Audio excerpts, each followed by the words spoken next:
بسم الله الرحمن الرحيم يسألونك عن الأنفال قل الأنفال لله والرسول فاتقوا الله وأصلحوا ذات بينكم وأطيعوا الله ورسوله إن كنتم مؤمنين إنما المؤمنون الذين إذا ذكر الله وجلت قلوبهم وإذا تليت عليهم آياته زادتهم إيمانا وإذا تليت عليهم آياته زادتهم إيمانا وعلى ربهم يتوكلون الذين يقيمون الصلاة ومما رزقناهم ينفقون أولئك هم المؤمنون حقا لهم درجات عند ربهم ومغفرة ورزق كريم كما أخرجك ربك من بيتك بالحق وإن فريقا من المؤمنين لكارهون يجادلونك في الحق بعدما تبين كأنما يساقون إلى الموت وهم ينظرون وإذ يعدكم الله إحدى الطائفتين أنها لكم وتودون أن غير ذات الشوكة تكون لكم ويريد الله أن يحق الحق بكلماته ويقطع دابر الكافرين ليحق الحق ويبطل الباطل ولو كره المجرمون إذ تستغيثون ربكم فاستجاب لكم أني ممدكم بألف من الملائكة مردفين وما جعله الله إلا بشرى ولتطمئن به قلوبكم وما النصر إلا من عند الله إن الله عزيز حكيم اعوذ باللہ من الشیطان الرجیم بسم اللہ الرحمن الرحیم سبحان اللہ وبحمدہ عدد خلقہ ورضا نفسہ وزینۃ عرشہ ومداد کلمات سبحان اللہ وبحمدہ سبحان اللہ العظیم اللہم رب اشرح لی صدری ویسر لی امری واحلل عقدۃ من لسانی یفقہوا قولی رب زدنی علما. تمام ساتھیوں کو السلام علیکم ورحمۃ اللہ وبرکاتہ. بہت عزیز بہنوں، انشاءاللہ ہم سورہ انفال کا آغاز کریں گے اور سورہ انفال اور اس کے بعد سورہ توبہ، یہ دو سورتوں کے مضامین بہت حد تک جو ہے وہ سملر ہیں. انشاءاللہ جب ہم ان کے اوپر سے گزریں گے تو ہمیں اس کا اندازہ بھی ہو جائے گا. لیکن سورہ انفال اور سورہ توبہ شروع کرنے سے پہلے بس سورہ اعراف کی اس ایک آیت کو ایک دفعہ پھر آپ لوگوں کے سامنے رکھوں گی کہ جس میں اللہ تعالیٰ نے فرمایا تھا، جو بالکل آخر میں آئی تھی، آیت نمبر 204 تھی سورہ اعراف کی، کہ جب تمہارے سامنے قرآن پڑھا جائے تو اسے توجہ سے سنو اور خاموش رہو، شاید کہ تم پر رحم کیا جائے. اور میں نے کل بھی یہ بات رکھی تھی کہ ہمیں قرآن سے اپنے تعلق کو مضبوط کرنے کے لیے بہت سارے اقدامات کرنے ہیں، اور ان میں سے ایک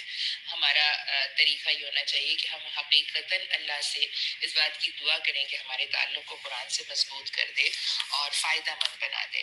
اس لحاظ سے کل بھی میں رکھنا چاہ رہی تھی لیکن وقت چونکہ ختم ہو گیا تھا اس لیے میں نہیں رکھ سکی. بہرحال آج ہم اپنی اس دورہ قرآن کا آغاز اللہ تعالیٰ سے اس دعا کے ساتھ کرتے ہیں. اللہ آپ میں سے بہت سارے لوگوں کو یہ دعا یاد بھی ہوگی لیکن بس بہرحال میں اس کا صرف ترجمہ آپ لوگوں کے سامنے رکھتی ہوں. ہم اللہ سے التجا کرتے ہیں کہ اے اللہ ہم تیرے بندے ہیں، تیرے بندوں کی بیٹیاں ہیں، تیری بندیوں کی بیٹیاں ہیں، ہماری پیشانیاں تیرے ہاتھ میں ہیں، تیرا حکم ہم پر جاری و ساری ہے، ہمارے متعلق تیرا ہر فیصلہ عدل اور انصاف پر مبنی ہے. ہم تجھ سے تیرے سب اسماء حسنہ کے وسیلے سے سوال کرتے ہیں جو تو نے اپنی ذات کے لیے رکھے ہیں یا کسی کتاب میں نازل کیے ہیں یا کسی مخلوق کو سکھائے ہیں یا اپنے پاس ہی رکھنا پسند کیے ہوں. اے اللہ ہم تجھ سے التجا کرتے ہیں کہ اس قرآن کو ہمارے دل کی بہار، ہمارے سینے کا نور اور اسے ہمارے غم کا مداوع بنا دے. آمین یا رب العالمین. چلیے اب ہم باقاعدہ سورت کا آغاز کرتے ہیں. بسم اللہ الرحمن الرحیم. تم سے انفال کے متعلق پوچھتے ہیں، کہو یہ انفال تو اللہ اور اس کے رسول کے ہیں، بس تم لوگ اللہ سے ڈرو اور اپنے آپس کے تعلقات درست کرو اور اللہ اور اس کے رسول کی اطاعت کرو اگر تم مومن ہو. سچے اہل ایمان تو وہ لوگ ہیں جن کے دل اللہ کے ذکر سن کر لرز جاتے ہیں اور جب اللہ کی آیت ان کے سامنے پڑھی جاتی ہیں تو ان کا ایمان بڑھ جاتا ہے اور وہ اپنے رب پر اعتماد رکھتے ہیں، جو نماز قائم کرتے ہیں اور جو کچھ ہم نے ان کو دیا ہے اس میں سے ہمارے راستے میں خرچ کرتے ہیں. ایسے ہی لوگ حقیقی مومن ہیں. ان کے لیے ان کے رب کے پاس بڑے درجے ہیں، قصوروں سے درگزر ہے اور بہترین رزق ہے. اس مال غنیمت کے معاملے میں بھی ویسی ہی صورت پیش آ رہی ہے جیسی اس وقت پیش آئی تھی جب تیرا رب تجھے حق کے ساتھ تیرے گھر سے نکال لایا تھا اور مومنوں میں سے ایک گروہ کو اس سخت ناگوار ہوا تھا. وہ اس حق کے معاملے میں تجھ سے جھگڑ رہے تھے درا حال کہ وہ صاف صاف نمایاں ہو چکا تھا. ان کا حال یہ تھا گویا وہ آنکھوں دیکھے موت کی طرف ہانکے جا رہے ہیں. ہم اس پورے واقعے کو ذرا سی دیر میں اچھی طرح ایکسپلین کر لیں گے. یاد کرو وہ موقع جب اللہ تم سے وعدہ کر رہا تھا کہ دونوں گروہوں میں سے ایک تمہیں مل جائے گا. تم چاہتے تھے کہ کمزور گروہ تمہیں ملے مگر اللہ کا ارادہ یہ تھا کہ اپنے ارشادات سے حق کو حق کر دکھائے اور کافروں کی جڑ کاٹ دے تاکہ حق حق ہو کر رہے اور باطل باطل ہو کر رہ جائے خواہ مجرموں کو یہ کتنا ہی ناگوار ہو. اور وہ موقع جب تم اپنے رب سے فریاد کر رہے تھے جواب میں اس نے فرمایا کہ میں تمہاری مدد کے لیے پے در پے 1000 فرشتے بھیجتا ہوں. یہ بات اللہ نے تمہیں صرف اس لیے بتائی کہ تمہیں خوشخبری ہو اور تمہارے دل اس سے مطمئن ہو جائیں، ورنہ مدد تو جب بھی ہوتی ہے اللہ ہی کی طرف سے ہوتی ہے. یقیناً اللہ زبردست اور دانا ہے. میری بہت پیاری بہنوں، یہاں انفال کے بارے میں اب بات آئی ہے. انفال جو ہے وہ نفل کی جمع ہے اور یہ صورتحال جو ہے اس کو یوں سمجھیے کہ اب یہ پہلا مارکا تھا، حق اور باطل کا پہلا مارکا تھا. تو جس انداز سے جنگیں اب تک لڑی جاتی تھیں ان کا قانون ان میں یہ ہوتا تھا کہ جب کوئی ایک سائڈ کے لوگ ہوتے تھے وہ دوسری سائڈ کے لوگوں کو اپنے دشمنوں کو جو ہے شکست دے دیتے تھے تو اس کے بعد جو کامیاب ہونے والوں کے پاس جس کے ہاتھ میں جو مال غنیمت آتا تھا وہ اس کا ہو جاتا تھا. لیکن اب یہاں صورتحال یہ تھی کہ کفار جب پلٹ کر گئے ہیں، جب شکست کھا کر واپس پلٹے ہیں اور ابھی ہم دیکھیں گے آگے کس طرح انہوں نے شکست کھائی تو جو ہے کچھ صحابہ بہت دور تک ان کے پیچھے گئے تاکہ ان کو بالکل جو ہے اس بات کے موقع نہ ملے کہ وہ پلٹ کر کوئی کارروائی کر سکیں. کچھ صحابہ ایسے تھے جو مسلسل نبی کریم صلی اللہ علیہ وسلم کی حفاظت کرتے رہے کیونکہ آپ صلی اللہ علیہ وسلم کی حفاظت کرنا بھی بہت مشکل کام بھی تھا اور بہت ضروری کام بھی تھا. کچھ صحابہ وہ تھے جنہوں نے مال غنیمت جمع کیا. اب صورتحال یہ آئی کہ جو لوگوں نے پہلے 2 کام کیے تھے ان کے پاس تو مال غنیمت کچھ بھی نہیں آیا. تو اب مسلمانوں کی جب بھی جنگ ہوگی اس میں کس طرح سے یہ معاملے کو کس طرح حل کیا جائے گا تو اس کا اصول ہمیں یہ ملتا ہے کہ سارا کا سارا مال غنیمت جمع ہوگا، وہ بیت المال میں جمع ہو جائے گا. ہر مسلمان کے لیے فرض ہے کہ اس کو اگر ایک رسی بھی ملی ہے تو وہ بھی لا کے بیت المال میں جمع کرائے اور اس کے بعد جو حاکم وقت ہوگا وہ اس کو تمام لوگوں میں جو ہے وہ تقسیم کرے گا. اور یہ صورتحال اس کو مسلمانوں نے اس طرح سے پریکٹس کیا کہ قیصر و کسریٰ کا تاج بھی جب جو ہے مسلمانوں کے ہاتھوں آیا تو وہ تاج یعنی جس بھی مسلمان کے ہاتھ میں آیا رات ہونے سے پہلے وہ مال غنیمت میں جمع کرا دیا گیا تھا. اچھا، یہ تو بات ہے، آگے اس کی تقسیم اور بھی آئے گی، وہ بھی ہم رکھیں گے۔ ایک اہم بات جو یہاں پر ہے وہ یہ ہے کہ آیت نمبر 4 میں اللہ تعالیٰ فرماتا ہے کہ ان کے لیے ان کے رب کے پاس بڑے درجے ہیں، قصوروں سے درگزر ہے اور بہترین رزق ہے۔ یعنی جہاد کے نتیجے میں نہ صرف یہ کہ اخروی مغفرت ملتی ہے انسان کو، بلکہ دنیا میں بھی عزت کی روٹی حاصل ہوتی ہے، اور یعنی جان کی بازی لگا دینے والوں کو اللہ تعالیٰ یہاں کہہ رہا ہے کہ وہ جو ہے وہ سچے مومن ہیں۔ اور یہ بات بھی ہمیں بہت اچھی طرح ذہن میں رکھنی چاہیے کہ جو قومیں بھی جہاد ترک کر دیتی ہیں، انہیں روٹی تو ملتی ہے لیکن وہ روٹی جو ہے وہ ذلت کی روٹی ہوتی ہے۔ پھر ساتھ میں اللہ تعالیٰ جو ہے وہ یہ بھی کہہ رہا ہے کہ تم اپنے آپس کے معاملات کو بالکل درست رکھو۔ یعنی مومن کا معاملہ جو ہے، چاہے وہ کتنی ہی آزمائش میں گیا ہو، اور اس آزمائش کے بعد اگر اس کے دل کو کوئی چیز تکلیف دے رہی ہو، تب بھی اس کا معاملہ یہ ہونا چاہیے کہ وہ اپنے دل کو اپنے بھائی کے دل کے ساتھ جوڑے رکھے۔ اور پھر ساتھ میں آگے جو ہے جو بات آ رہی ہے وہ یہ کہ یہ جو موقع تھا کہ جس وقت جو ہے وہ کفار جو ہے وہ بڑی شان و شوکت کے ساتھ جو ہے آئے۔ آپ دیکھیں نبی کریم صلی اللہ علیہ وسلم کی جو دعا ہے، جو الفاظ نبی کریم صلی اللہ علیہ وسلم سے اس وقت ادا ہوئے، اس میں اللہ کے نبی جو ہے وہ اللہ تعالیٰ سے یہ فریاد کرتے ہیں کہ خدایا یہ ہیں قریش، اپنے سامان غرور کے ساتھ آئے ہیں تاکہ تیرے رسول کو جھوٹا ثابت کریں۔ خداوندہ بس اب آ جائے تیری وہ مدد جس کا تو نے مجھ سے وعدہ کیا ہے۔ اے خدا، اگر آج یہ مٹھی بھر جماعت ہلاک ہو گئی تو روئے زمین پر تیری عبادت نہ ہوگی۔ اس میں آپ یہ بھی سوچتے جائیے کہ اس مارکے میں یعنی ہر ایک کا بہت بڑا امتحان تھا۔ آپ سوچئے مہاجرین کا امتحان یوں تھا کہ ان کے اپنے بھائی بند ان سے جہاد کرنے، ان سے جنگ لڑنے کے لیے آئے تھے، اور ان کی اپنی تلواریں اپنے بھائی بندوں کو جو ہے وہ قتل کر رہی تھیں۔ پھر جو ہے یہی معاملہ، یعنی اگر آپ انصار کی طرف دیکھیں تو ان کا بھی معاملہ کیا تھا کہ وہ پہلے ہی اللہ کے نبی اور مہاجرین کے اوپر اپنا سب کچھ لوٹا چکے تھے، اب مزید جو ہے ان کو جو ہے وہ سیکریفائس دینی پڑ رہی تھی۔ اور یہ پوری صورتحال میں ہم یہ بات بھی دیکھتے ہیں کہ جب نبی کریم صلی اللہ علیہ وسلم جو ہے وہ بہت ہی عاجزی کے ساتھ اللہ سے دعا کرتے ہیں تو حضرت ابو بکر ایک سٹیج پر آ کر بول اٹھتے ہیں کہ بس کیجئے اللہ کے نبی، آپ کے رب آپ کو نہیں چھوڑنے والا نا۔ تو یہ مطلب یہ جو بات ہے نا کہ جب فرشتے آ گئے اور انہوں نے آ کے جو ہے مدد کی، اور اللہ تعالیٰ یہ کہہ رہا ہے کہ مدد تو جب بھی ہوتی ہے اللہ ہی کی طرف سے ہوتی ہے، وہ زبردست ہے، دانا ہے۔ لیکن یہ بات ضرور سوچئے کہ چاہے وہ اللہ کے نبی ہی تھے، لیکن حالات جو تھے اس طرح کے تھے کہ اتنے سنگین تھے کہ اس میں جو ہے یہ سمجھ میں نہیں آ رہا تھا کہ جو ہے وہ اتنی بڑی فوج کو جو ہے شکست کس طرح دی جائے گی۔ لیکن جب عزائم جو ہے وہ بالکل خالص ہوتے ہیں اور انسان اللہ کی مدد پر جو ہے وہ تکیہ کرتا ہے، اللہ کی مدد پر بھروسہ کرتا ہے، تو پھر اللہ تعالیٰ اس طرح سے جو ہے وہ اپنی مدد کو بھیجتا ہے۔ اور وہ وقت جب اللہ اپنی طرف سے غنودگی کی شکل میں تم پر اطمینان اور بے خوفی کی کیفیت طاری کر رہا تھا، اور آسمان سے تمہارے اوپر پانی برسا رہا تھا تاکہ تمہیں پاک کرے اور تم سے شیطان کی ڈالی ہوئی نجاست دور کرے اور تمہاری ہمت باندھے اور اس کے ذریعے سے تمہارے قدم جمائے۔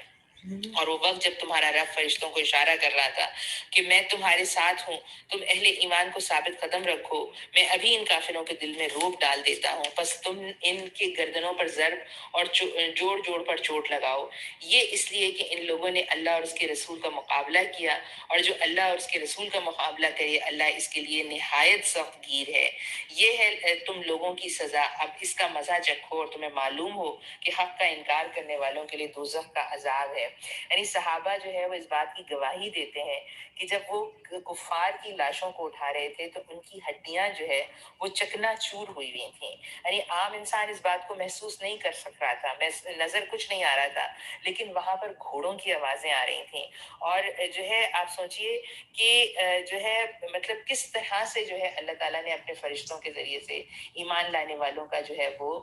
کی مدد کی۔ اور یہ مدد ایمان لانے والوں کی ایسی نہیں ہے کہ جو صرف رسول کی زندگی میں آتی ہے۔ جب بھی ایمان لانے والے اپنے جذبے میں مخلص ہو جاتے ہیں اور اپنے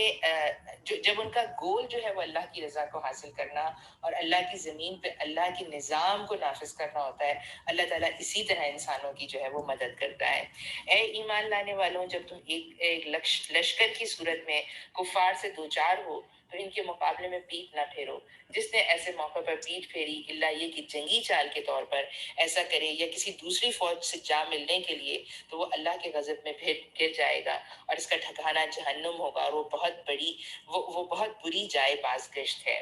بس اب دیکھیں یہاں پر یہ بھی ایک بہت اہم بات ہے کہ جب انسان اس بات کا فیصلہ کر لے، جب مسلمان اس بات کا فیصلہ کر لیں کہ انہوں نے جو ہے وہ کسی سے ایک باطل قوت کے خلاف کھڑے ہونا ہے، تو وہ قوت چاہے کتنی ہی بڑی ہو، چاہے وہ قوت کتنی ہی ایگریسو ہو جائے، چاہے آپ کو یہ احساس ہونے لگے کہ اتنی بڑی طاقت ہے کہ آپ کو اپنا کوئی ریشیو ہی نہیں سمجھ میں آئے، لیکن اللہ تعالیٰ یہ کہہ رہا ہے کہ جب بھی کبھی ایسا موقع ہو تو پیٹ پھیر کر نہ کھڑے ہو. اور اس سے بھی زیادہ اہم بات یہ ہے کہ اللہ تعالیٰ جو ہے مطلب ہمیں یہاں یہ بھی سمجھا رہا ہے کہ اس جان نثاری کے بعد جو ہے وہ کسی بھی قسم کی جو ہے وہ مطلب کامیابی ملنے کے بعد جو ہے آپس کی اتحاد میں کوئی کمی نہیں ہونی چاہیے. یعنی اب بہت مسلمانوں نے پر ایسا بھی وقت گزرے ہیں کہ اللہ تعالیٰ نے ان کو بڑی بڑی کامیابیاں عطا کی، لیکن پھر آپس کے انتشار کی وجہ سے، آپس کی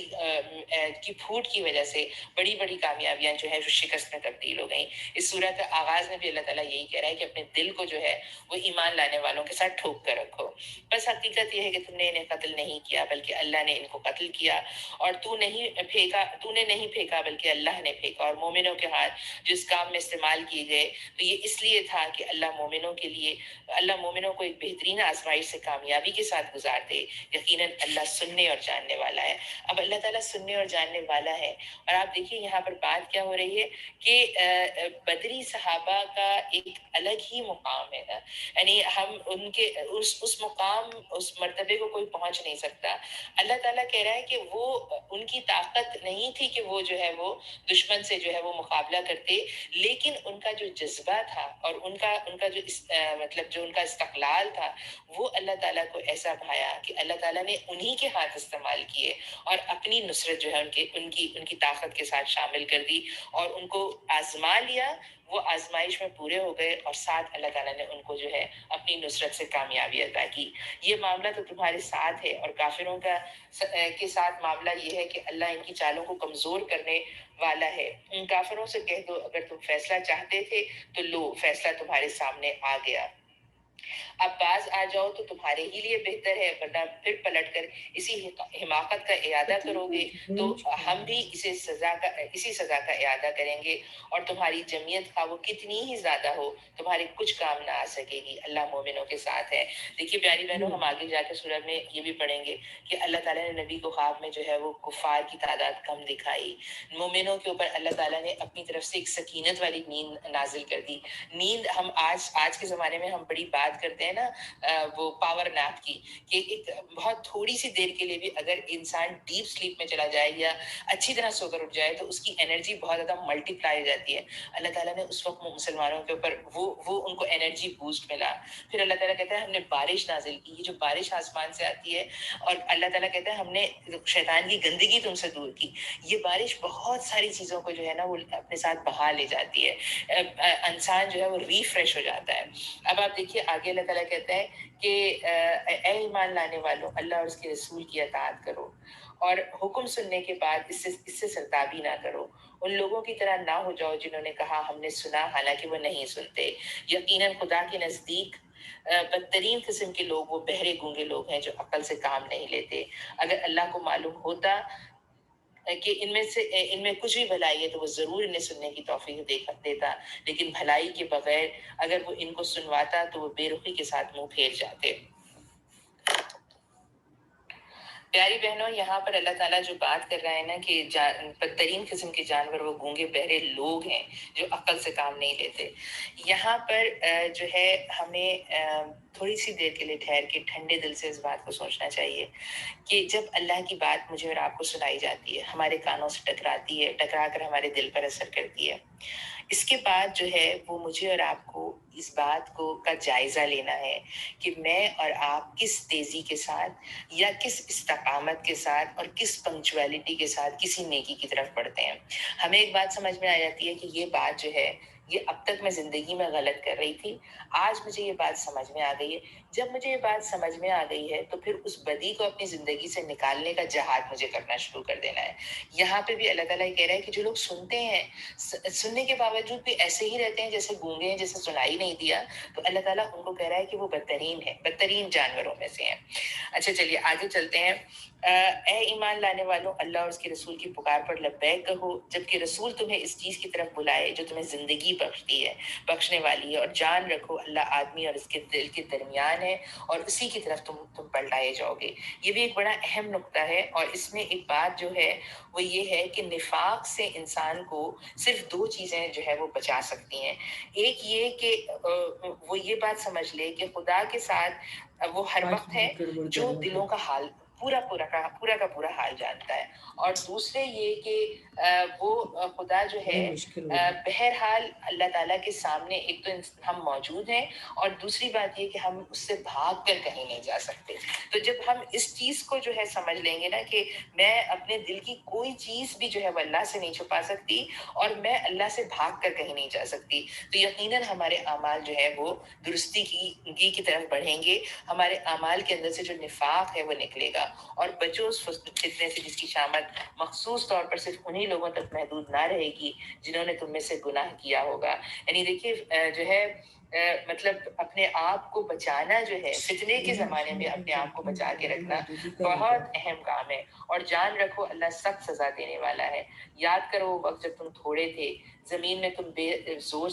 بے زور سمجھا جاتا تھا، تم ڈرتے رہتے تھے کہ کہیں لوگ تمہیں مٹا نہ دیں، پھر اللہ نے تم کو جائے پناہ دی، اپنی مدد سے تمہارے ہاتھ مضبوط کیے، اور تمہیں اچھا رزق عطا کیا، شاید کہ تم شکر گزار بنو۔ اب اپنی شکر گزاری کا بھی ذرا تھوڑا سا جائزہ لے لیجئے۔ بات تو جو ہے وہ ہم کہتے ہیں نا، بات تو ہو رہی ہے ان لوگوں کی جنہوں نے مکہ سے ہجرت کر کے جو مدینہ آئے تھے، اور اللہ تعالیٰ ان کو کہہ رہا ہے کہ ہم نے تمہیں کن کن نوازشوں سے جو ہے وہ گزارا نا، اور کون کون سی چیزیں تم زمین میں اتنے کمزور تھے کہ جو تمہیں جہاں چاہتا تھا ختم کر دیتا تھا۔ لیکن آج ذرا اپنے حال پہ بھی سوچیے بہنوں، میں اس بات کو بار بار لے کر آ رہی ہوں، لیکن شاید اس کو لانے کی ضرورت ہے۔ یعنی ایک مسلمان پاکستانی کی حیثیت سے اپنے آپ کو سوچیے کہ اللہ تعالیٰ ہمیں کہاں لے کر آیا تھا، کس طرح اس نے ہمیں نجات دی، کیسے حالات میں پاکستان معرض وجود میں آیا، اور پھر کس طرح اللہ تعالیٰ نے اپنی مدد کے ساتھ ہمارے ہاتھ مضبوط کیے، اور کیسے اللہ تعالیٰ نے ہمیں اچھا رزق دیا۔ لیکن آج ہماری شکر گزاری کیا ہے کہ وہی پاکستان جس کے اندر پاک لوگوں کی زمین تھی، جس میں پاک لوگوں نے بسنا تھا، کہ وہاں کس قسم کی چیزیں ہو رہی ہیں نا۔ یعنی خاص طور پہ آپ دیکھیے کہ جب ہم پاکستان میں عورتوں کے لحاظ سے چیزیں دیکھتے ہیں تو ہمیں اتنی عجیب و غریب قسم کی چیزیں نظر آتی ہیں کہ وہ بیٹیاں، امت کی وہ بیٹیاں کہ جن کو اللہ تعالیٰ نے اعزاز دیا، پاکیزگی دی، مقام دیا، وہ کہاں سے اپنے آپ کو کہاں لے کر جا رہی ہیں۔ یعنی آپ سوچیے، آپ کسی سڑک پر گزر جائیے، آپ کو قد آدم جو ہے وہ نظر آئیں گی، اتنی بڑی بڑی جو ہے تصویریں، آج یہ لون کا اشتہار ہے، کل کسی گاڑی کا اشتہار ہے، پرسوں کسی اور چیز کا اشتہار ہے، لیکن کوئی اشتہار جو ہے وہ ایک نیم کم لباس پہنی ہوئی عورت کے بغیر نہیں ہے۔ تو یہ ہماری شکر گزاری ہے، ہم یہ شکر گزاری ادا کر رہے ہیں۔ اللہ تعالیٰ آگے کہتا ہے، اے ایمان لانے والوں، جانتے بوجھتے اللہ اور اس کے رسول کے ساتھ خیانت نہ کرو، اپنی امانتوں میں غداری کے مرتکب نہ ہو، اور جان رکھو کہ تمہارے مال اور تمہاری اولاد حقیقت میں سامان آزمائش ہیں، اور اللہ کے پاس اجر دینے کے لیے بہت کچھ ہے۔ دیکھیں پیاری بہنوں، یہ مال اور یہ جو اولاد ہے، یہ دونوں چیزیں وہ ہیں جو انسان کو بڑی محبوب ہیں۔ یعنی انسان کو اپنا مال بھی بڑا محبوب ہوتا ہے، اور اپنی اولاد بھی بہت محبوب ہوتی ہے، لیکن اللہ تعالیٰ، اور یہ بڑی اسٹرینتھ بھی ہوتی ہے، یہ میری اور آپ کی اسٹرینتھ بھی بن سکتی ہے اگر ہم اس کو صحیح راستے میں خرچ کریں۔ یہی اولاد میرے لیے جو ہے وہ صدقہ جاریہ بھی بن سکتی ہے، دنیا میں اس کی کامیابی میری آنکھیں بھی ٹھنڈی کر سکتی ہیں۔ میرا مال، یہ جو اللہ نے مجھے دیا ہے، اس کو جب میں اللہ کے راستے میں خرچ کرتی ہوں، اس میں جس طرح سے بڑھوتی ہوتی ہے، اللہ تعالیٰ اس کو جس طرح بڑھاتا ہے، یہ سب چیزیں اللہ تعالیٰ کہہ رہا ہے کہ نعمتوں کو اپنے لیے آزمائش مت بناؤ نا۔ اور نعمتوں کو آزمائش ہم کیسے نہیں بنائیں گے؟ جب ہم نعمتوں کو صحیح راستے میں خرچ کریں گے، اولاد کی صحیح تربیت ہوگی، مال کی صحیح تقسیم ہوگی، مال سے میری محبت ایسی نہیں ہوگی کہ میں اسی کو بڑھانے کی بس فکر میں رہوں گی، بلکہ مال کی ایسی محبت ہوگی کہ جس محبت میں یہ کہوں گی کہ ہاں میرا مال ہے، میں اللہ کی محبت میں اپنے مال کو جو ہے وہ اللہ کے راستے میں خرچ کرتی ہوں۔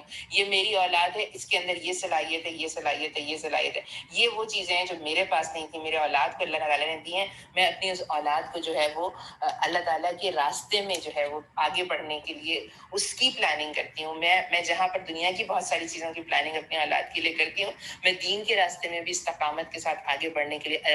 اپنی اولاد کی باقاعدہ پلاننگ کروں۔ میں یہ دیکھوں کہ وہ کیا پڑھ رہے ہیں، کن کے ساتھ بیٹھ رہے ہیں، کون کیا ان کی کمپنی ہے، میری مضبوطی جو ہے وہ اس طرح سے بھی ہو کہ میں اپنی اولاد کے لیے اچھے دوست تلاش کروں، اچھی کمپنی تلاش کروں، اچھا ماحول تلاش کروں اور ان کی فکر کروں۔ اللہ تعالیٰ کہہ رہا ہے اگر تم اللہ کی دی ہوئی نعمتوں کو اس کے راستے میں خرچ کرو گے تو اس کے پاس اجر دینے کے لیے بہت کچھ ہے۔ اور یہ بات ہمیشہ ذہن میں رکھیں ساتھیوں کہ جو نعمتیں ہمارے پاس ہیں اللہ کی، جب ہم انہیں اللہ کے راستے میں خرچ کرتے ہیں تو ایسا نہیں ہے کہ اس خرچ کا اجر ہمیں صرف آخرت میں ملے گا، اس خرچ کا اجر ہمیں دنیا میں بھی ملے گا۔ اللہ تعالیٰ ہمیں بار بار قرآن میں کہتا ہے کہ تم اللہ کے بندے بن کے رہو، یہ زمین بھی تمہیں دے گی، آسمان سے بھی تمہارے اوپر اللہ کی نعمتیں برسیں گی۔ اے ایمان لانے والوں، اگر تم خدا ترسی اختیار کرو گے تو اللہ تمہارے لیے کسوٹی بہم پہنچا دے گا اور تمہاری برائیوں کو تم سے دور کر دے گا اور تمہارے قصور معاف کر دے گا۔ اللہ بڑا فضل فرمانے والا ہے۔ وہ وقت بھی یاد کرنے کے قابل ہے جب منکرین حق تیرے خلاف تدبیریں سوچ رہے تھے کہ تجھے قید کر ڈالیں یا قتل کر ڈالیں یا جلا وطن کر دیں۔ وہ اپنی چالیں چل رہے تھے اور اللہ اپنی چال چل رہا تھا، اور اللہ سب سے بہتر چال چلنے والا ہے۔ جب ان کو ہماری آیات سنائی جاتی ہیں تو کہتے ہیں ہاں سن لیا ہم چاہیں تو ایسی ہی باتیں ہم بھی بنا سکتے ہیں۔ یہ تو وہی پرانی کہانیاں ہیں جو پہلے کے لوگ کہتے چلے آئے ہیں،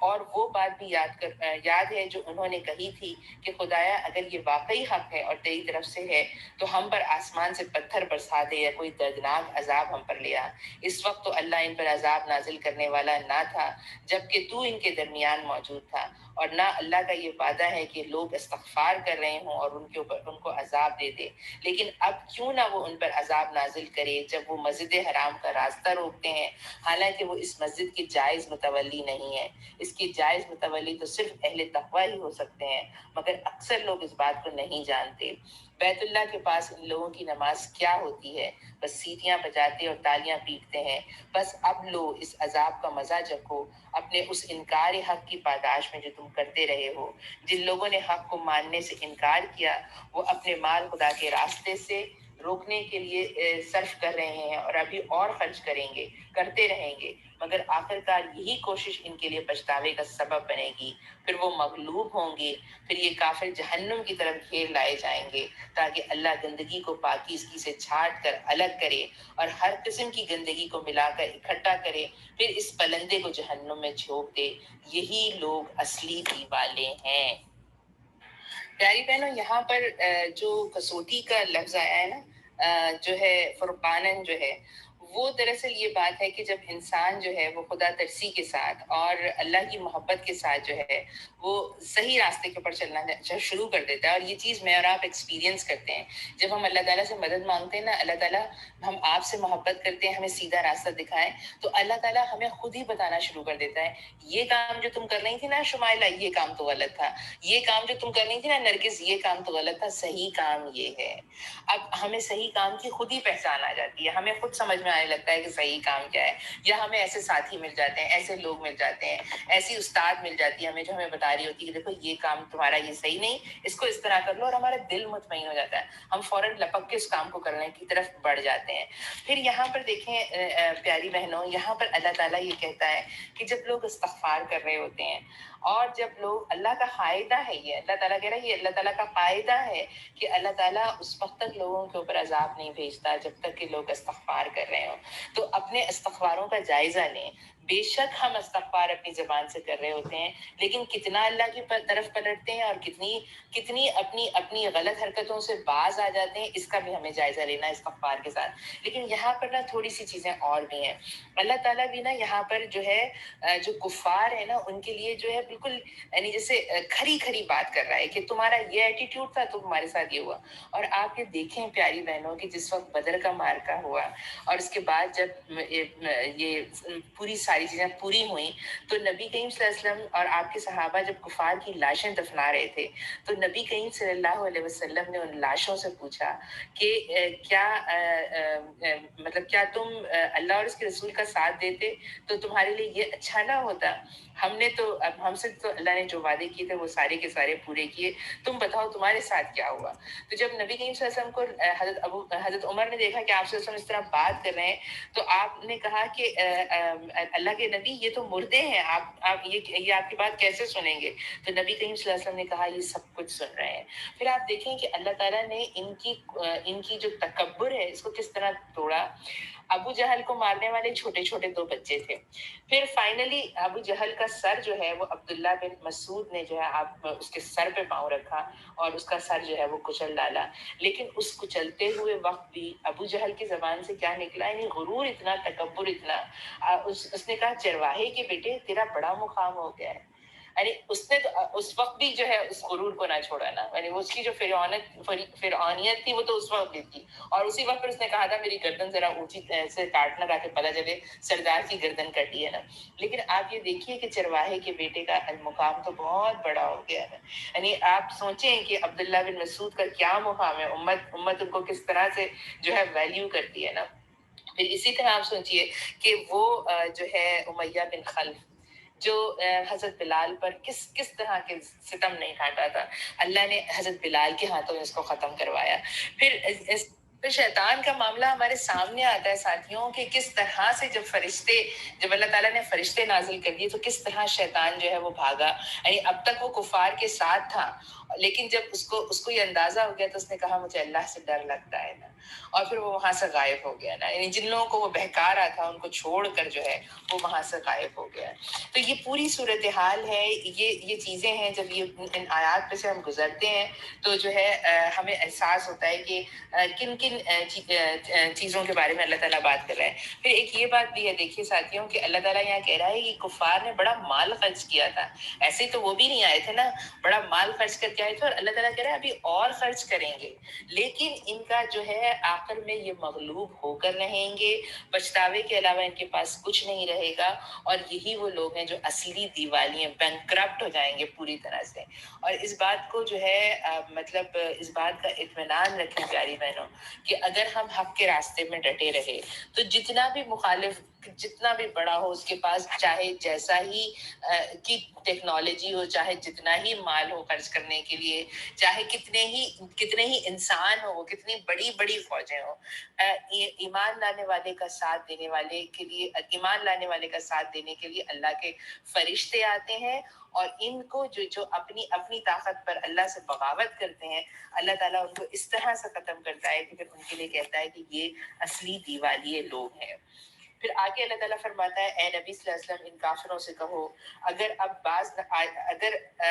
اب بھی باز آ جائیں تو جو کچھ پہلے ہو چکا ہے اس سے درگزر کر لیا جائے گا، لیکن اگر اس پچھلی روش کا اعادہ کریں گے تو گزشتہ قوموں کی طرح جو کچھ ہو چکا وہ سب کو معلوم ہے۔ بس یہ ہمارے رب کریم رب کی مہربان رب کی شان ہے کہ وہ اتنا کچھ کرنے والوں کو بھی اس بات کی مہلت دیتا ہے کہ تم پلٹ کر آ جاؤ۔ اور یقیناً بدر کے معرکے میں بہت سارے ایسے لوگ شریک ہوئے تھے جو کفار کی طرف سے جو بعد میں ایمان لے آئے۔ تو اللہ تعالیٰ کا معاملہ یہی ہے کہ وہ اپنے بندوں کو معاف کرنے کے لیے راضی رہتا ہے نا۔ اے ایمان لانے والوں ان کافروں سے جنگ کرو یہاں تک کہ فتنہ باقی نہ رہے اور دین پورے کا پورا جو ہے اللہ کے لیے ہو جائے۔ پھر اگر وہ فتنے سے رک جائیں تو ان کے اعمال کو دیکھنے والا اللہ ہے، اور اگر وہ نہ مانے تو جان رکھو اللہ تمہارا سرپرست ہے اور وہ بہترین حامی اور مددگار ہے نا۔ مسلمانوں کو ڈٹ کے کام کرنا ہے، مسلمانوں کو کبھی چھوٹی چھوٹی جو ہے وہ چیزوں سے گھبرانا نہیں ہے، ڈٹ کے کام کرنا ہے، اس وقت تک کام کرنا ہے جب تک کہ جو ہے چیزیں جو ہے وہ اپنی اصلی اطاعت کی شکل میں نہ آ جائیں، اور تمہیں معلوم ہو کہ جو کچھ مال غنیمت تم نے حاصل کیا ہے اس کا 5واں حصہ اللہ اور اس کے رسول اور رشتہ داروں اور یتیموں اور مسکینوں اور مسافروں کے لیے ہے۔ اگر تم ایمان لائے ہو اور اللہ پر اور اس چیز پر جو فیصلے کے روز یعنی دونوں فوجوں کی مٹ بھیڑ کے دن ہم نے اپنے بندے پر نازل کی تھی، تو یہ حصہ بخوشی ادا کرو، اللہ ہر چیز پر قادر ہے۔ یہ ایک سمپل سا فارمولا ہے جس کے تحت مسلمان جب بھی کسی جنگ میں ہوں گے، اس میں جو بھی مال غنیمت آئے گا اس میں سے 20% حصہ جو ہے وہ مسلمان اسٹیٹ کا ہوگا، اور 80% حصہ جو ہے وہ مسلمانوں میں تقسیم ہو جائے گا نا۔ اب پیاری بہنوں، ذرا سی دیر کے لیے رک کر یہ بھی سوچ لیجئے کہ آج ہماری جو حکومتیں ہیں، مسلمانوں کی حکومتیں، اس میں جو ہے جہاد پر کتنا پیسہ جو ہے وہ خرچ کیا جاتا ہے، اور انسانوں کی بھلائی کے لیے کتنا پیسہ خرچ کیا جاتا ہے، یتیموں، بیواؤں، مسکینوں، مسافروں کے لیے کتنا پیسہ خرچ کیا جاتا ہے، اور ایوان صدروں اور محلوں اور جاگیرداروں اور جاگیروں کی حفاظت کے لیے، ان جاگیروں کو پروٹیکشن دینے کے لیے، ان بڑے بڑے عالیشان گھروں کی جو ہے وہ سجاوٹ کے لیے، ان کی رینوویشن کے لیے، ان کے فرنیچر کے لیے، ان سب چیزوں پر کتنا خرچ کیا جاتا ہے۔ مطلب یہ بہرحال چیزیں ہیں، آپ اور میں ہم یہ واقعی سوچیں گے کہ ہم کیا کر سکتے ہیں، لیکن بہرحال بہنوں، احساس جو ہے وہ جو ہے پہلی چیز ہے کسی بھی وقت کی تبدیلی کے لیے نا۔ اور ابھی ہم آگے ان آیات میں سے گزریں گے، اس میں اللہ تعالیٰ کہتا ہے کہ اللہ تعالیٰ اس قوم کا حال نہیں بدلتا جب تک کہ قوم خود سوچے نہیں۔ تو کم از کم ہمیں پہلا کام تو کرنا ہے کہ ہمیں سوچنا شروع کرنا ہے۔ یاد کرو وہ وقت جب تم وادی کی اس جانب تھے اور وہ دوسری جانب تھے۔ یہ آیت نمبر 42 یہاں سے شروع ہو رہی ہے۔ یاد کرو وہ وقت جب تم وادی کی اس جانب تھے اور وہ دوسری جانب پڑاؤ ڈالے ہوئے تھے، اور قافلہ تم سے نیچے ساحل کی طرف تھا۔ اگر کہیں پہلے سے تمہارے اور ان کے درمیان مقابلے کی قرارداد ہو چکی ہوتی تو ضرور اس موقع پر تم ضرور اس موقع پر پہلو تہی کر جاتے، لیکن جو کچھ پیش آیا وہ اس لیے تھا کہ جس بات کا فیصلہ اللہ کر چکا تھا اسے ظہور میں لے آئے، تاکہ جس سے ہلاک ہونا ہے وہ دلیل روشن کے ساتھ ہلاک ہو، اور جسے زندہ رہنا ہے وہ دلیل روشن کے ساتھ زندہ رہے۔ یقیناً اللہ سننے اور جاننے والا ہے۔ پیاری بہنوں، یہاں پر جو دلیل روشن کی بات ہے نا، یہاں زندہ رہنے والے اور ہلاک ہونے والوں سے مراد افراد نہیں ہے، بلکہ اسلام اور جاہلیت کی بات ہو رہی ہے یہاں پہ۔ اور یاد کرو وہ وقت جب اے نبی صلی اللہ علیہ وسلم خدا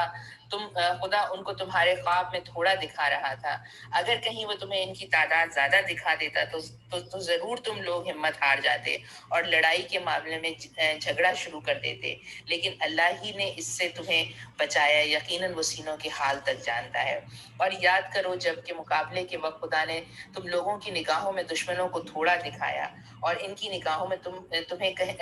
تمہیں کم کر کے پیش کیا، تاکہ جو بات ہونی تھی اسے اللہ ظہور میں لے آئے، اور آخر کار سارے معاملات اللہ ہی کی طرف رجوع کیے جاتے ہیں۔ یہ جو چیز ہے نا بہنوں، اس کو ہم بہت دفعہ محسوس کر سکتے ہیں جب ہم کسی بڑے چیلنج سے دوچار ہوتے ہیں نا، تو ہم کہتے ہیں نا کہ اتنا بڑا اس کے اوپر غم آ گیا ہے، لیکن اللہ نے اس کو پتہ نہیں کہاں سے ہمت دے دی ہے۔ تو جب انسان اپنی انفرادی زندگی میں کسی چیلنج کے وقت کھڑا ہو جاتا ہے اور اپنے حالات کا مقابلہ کرنا شروع کر دیتا ہے، تو جب گروہ ایمان لانے والوں کے گروہ اپنے جذبوں کو جو ہے وہ جمع کر کے اللہ کے راستے میں کھڑے ہو جاتے ہیں، تو پھر اللہ تعالیٰ مشکل کام کو ہمارے لیے آسان بنا دیتا ہے۔ یہ جو اللہ کا کہنا ہے نا کہ اللہ نے دشمنوں کو بھی یہ دکھایا کہ تم تھوڑے ہو تاکہ وہ اور پھول کے کپا ہو جائیں، اور تمہیں یہ دکھایا کہ وہ تھوڑے ہیں تاکہ تمہارا ایمان بڑھے، یعنی دونوں کو ایک ہی چیز دکھائی اللہ نے، لیکن ایک سے وہ چیز ایمان کے اضافے کا باعث بن گئی، اور دوسرے کے لیے وہ چیز جو ہے مزید غرور کا باعث بن گئی، وہ اور پھول کے کپا ہوئے، اور پھر وہ جو ہے وہ پھٹ کر تباہ ہو گئے نا۔ تو یہ بات ہے، اے ایمان لانے والوں، جب کسی گروہ سے تمہارا مقابلہ ہو تو ثابت قدم رہو اور اللہ کو کثرت سے یاد کرو، توقع ہے کہ تمہیں کامیابی نصیب ہو، اور اللہ اور اس کے رسول کی اطاعت کرو اور آپس میں جھگڑو نہیں، ورنہ تمہارے اندر کمزوری پیدا ہو جائے گی اور تمہاری ہوا اکھڑ جائے گی۔ صبر سے کام لو، یقیناً اللہ صبر کرنے والوں کے ساتھ ہے۔ اور ان لوگوں کے سے رنگ ڈھنگ نہ اختیار کرو جو اپنے گھروں سے اتراتے ہوئے اور لوگوں کو اپنی شان دکھاتے ہوئے نکلے، اور جن کی روش یہ تھی کہ اللہ کے راستے سے روکتے ہیں، وہ جو کچھ وہ کر رہے ہیں وہ اللہ کی گرفت سے باہر نہیں ہے۔ مقابلے کے وقت ثابت قدمی کا مظاہرہ کرنا جو ہے وہ مومن کی پہچان ہے بہنوں۔ اور یہاں پر اللہ تعالیٰ یہی بات ہمیں کہہ رہا ہے کہ جب تم مقابلے کے وقت ثابت قدمی جو ہے وہ کا مظاہرہ کرو گے، اللہ تعالیٰ تمہیں کامیابی سے ہمکنار کرے گا۔ اور اس میں ایک اور بات یہ بھی ہے کہ جب جب زندگی میں مقابلے کا وقت آتا ہے، جب جب کسی آزمائش کا وقت آتا ہے، تو انسان کے لیے اصول کی بات یہ ہے کہ جو اس کے اپنے بھائی بند ہیں، جو اس کے ہم خیال لوگ ہیں، جو اس کا ایک اپنا سرکل ہے جس سے اس کو قوت توانائی ملتی ہے، ان کی باتوں کی، ان کی چھوٹی موٹی جو ہے نا لغزشوں کی طرف انسان کو نہیں دیکھنا چاہیے، بلکہ اس کی نگاہ اس بڑے گول کی طرف ہونی چاہیے۔ اور آپس میں جو ہے ہمارے اندر کا جھگڑا جو ہے وہ ہماری ہوا جو ہے وہ اکھاڑ دیتا ہے۔ تو اس کا جو ہے وہ بہت کام خیال رکھنا ہے، اور یہ بھی ہمیں دیکھنا ہے کہ یہ جو چھوٹی چھوٹی باتیں ہوتی ہیں جن کے لیے ہم یہ کہہ دیتے ہیں کہ ہمیں خیال نہیں کرنا، یہ خیال نہیں کرنا ایسا نہیں ہے کہ ہم سوچیں گے کہ ہم خیال نہیں کریں گے تو ہم نہیں کریں گے، بلکہ اس نا خیال کرنے میں انسان کو صبر کرنا پڑے گا۔ اسی لیے اللہ تعالیٰ کہہ رہا ہے کہ صبر سے کام لو، لیکن اگر صبر سے کام لے لو گے تو حالات خراب نہیں ہوں گے، ہوا نہیں اکھڑے گی، متحد رہو گے، طاقت برقرار رہے گی، اللہ تعالیٰ جو ہے وہ کامیابی نصیب کرے گا۔ ذرا خیال کرو اس وقت جب شیطان نے ان لوگوں کی کرتوت ان کی نگاہوں میں خوشنما بنا کر دکھائے اور ان سے کہا تھا کہ آج کوئی تم پر غالب نہیں آ سکتا، اور یہ کہ میں تمہارے ساتھ ہوں۔ مگر جب دونوں گروہوں کا آمنے سامنا ہوا تو وہ الٹے پاؤں پھر گیا اور کہنے لگا میرا تمہارا ساتھ نہیں، میں وہ کچھ دیکھ رہا ہوں جو تم لوگ نہیں دیکھتے، مجھے خدا سے ڈر لگتا ہے اور خدا بڑی سخت سزا دینے والا ہے۔ دیکھیں پیاری بہنوں، یہ تو جنگ کی بہت سنگین قسم کی صورتحال ہے کہ جس میں اللہ تعالیٰ یہ بات کر رہا ہے کہ شیطان کا معاملہ یہ ہے کہ پہلے وہ انسان کو بھڑکاتا ہے، پہلے اس کو غلط راستے کی طرف لے کر جاتا ہے، لیکن جب غلط راستے کا انجام نظر آ رہا ہوتا ہے، اور یہی والی بات جب اس کو فرشتوں کی موجودگی محسوس ہونے لگی اور وہ انہی کفار کو چھوڑ کر بھاگا کہ جن کو وہ بڑا ورغلا کے لے کر آیا تھا۔ لیکن یہ بات نا ہمیں اپنی زندگی میں بھی جو ہے وہ ایکسپیرینس ہم کرتے ہیں، شیطان ہمیں بہت بڑا کر کے دکھاتا ہے، ہماری کوئی گناہ کو ایسا لائٹ بناتا ہے کہ کوئی بات ہی نہیں ہے تم یہ گناہ کر لو، یا کسی چیز کو اتنا بڑا بنا دیتا ہے ہمارے لیے کہ اگر تم نے یہ نہیں کیا، اگر بیٹی کی شادی ہوئی اور اس میں 5 رسمیں نہیں ہوئی تو تمہارا تو منہ کالا ہو جائے گا، اور اس کے بعد جب کوئی چیز ہوتی ہے، خدا نہ کرے وہی بیٹی نہیں بستی ہے اور کوئی چیز ہو جاتی ہے، اس وقت شیطان آ کے ہمیں کوئی تسلی دیتا ہے؟ مطلب یہ جو کام ہے نا شیطان کا کہ بس انسان کو نقصان پہنچاتا ہے، اور جب انسان نقصان سے دوچار ہو جاتا ہے وہ اس وقت وہاں سے چلا جاتا ہے۔ کیا بات ہے، ایسا تو نہیں ہے نا کہ شیطان کو یہ نہیں پتا کہ اس کا انجام کیا ہونے والا، اسے بھی بڑا بخوبی پتا ہے کہ اس کا انجام کیا ہونے والا ہے، اور وہ اسی لیے کہتا ہے مجھے اللہ سے ڈر لگتا ہے اور خدا بڑی سخت سزا دینے والا ہے۔ جبکہ منافقین اور وہ سب لوگ جن کے دلوں کو روگ لگا ہوا ہے کہہ رہے تھے کہ ان لوگوں کو تو ان کے دین نے قبط میں مبتلا کر دیا ہے۔ آج بھی یہ لفظ بہت بولا جاتا ہے پیاری بہنوں،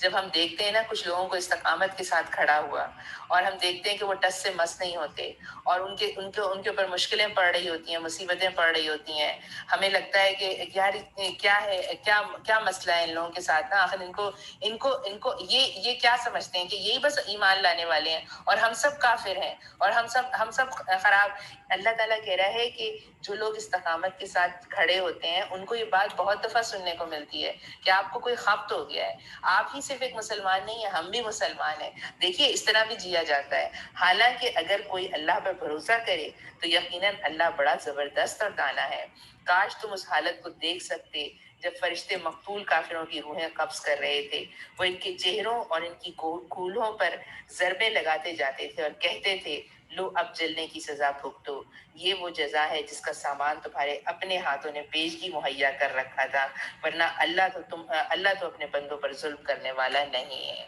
بس اللہ تعالیٰ سے بہت زیادہ آجزی سے دعا کرنی چاہیے، چاہے بڑے بڑے جہادوں کا موقع ہو، چاہے بڑی بڑی قربانیوں کا موقع ہو، چاہے ہماری زندگی کی ڈے ٹو ڈے زندگی کے جہاد ہو، ہمیں جو ہے اللہ تعالیٰ سے اس بات کی توفیق مانگنی چاہیے، اور جب اللہ تعالیٰ ہمیں یہ توفیق دے دے تو پھر جو ہے ہمیں اپنے آپ کو سیدھے راستے پر لے لے کر آ جانا چاہیے. شیطان کو ہرانا ڈے ٹو ڈے بیسس پہ، ہر روز شیطان کو ہرانا ہے اور ہر روز اللہ تعالیٰ کی نصرت اور اس کی کامیابی کو اپنے ساتھ میں لانا ہے.